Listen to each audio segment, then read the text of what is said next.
তো ইয়ামিন আর হোসেন দুই বন্ধু, এই দুই বন্ধু দেখেন আম গাছে উঠছে, আম পাড়ার জন্য না, ওরা উঠছে হচ্ছে এখানে নাকি একটা ঘুঘুর বাসা আছে সেটার জন্য। এই দাঁড়ো দাঁড়ো দাঁড়ো, আর ডাব দিছো?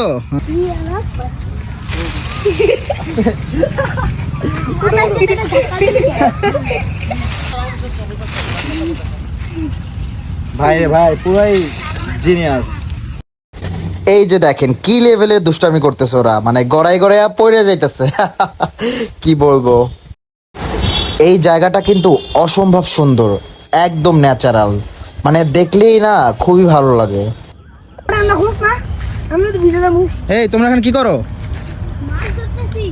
মাছ ধরতে আসছো? মাছ আছে নাকি এখানে?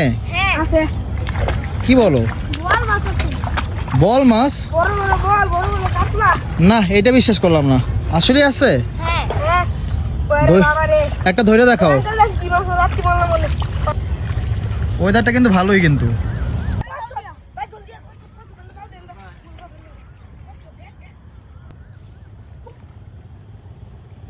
কচ্ছপ?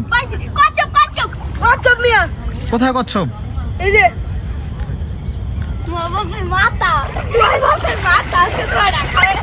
আঙ্কেল আঙ্কেল কিছু আয় হায়, ভিজাই দিছো? ভিজাইলে কেন? থাক থাক, মজা করছে। আরে না, সমস্যা নাই, গোসল করো গোসল করো।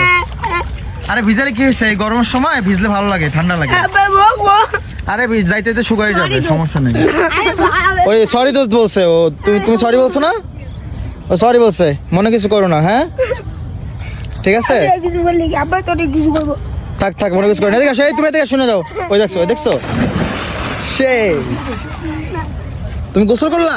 তুই ভিজে কেমন ভিজে গেছিস? কি বন্ধুত্ব, তুমি ভিজে গেছো দেখছো, ও ভিজে গেছে। আগল লিখে আব্বা তোমার কিছু করবো। আরে আব্বাই মারবো না, সমস্যা নাই। আচ্ছা তোর আব্বার আমার কাছে পাঠাই দে।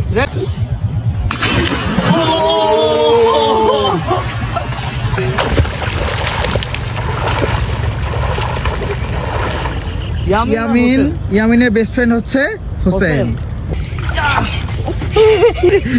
সেই আমার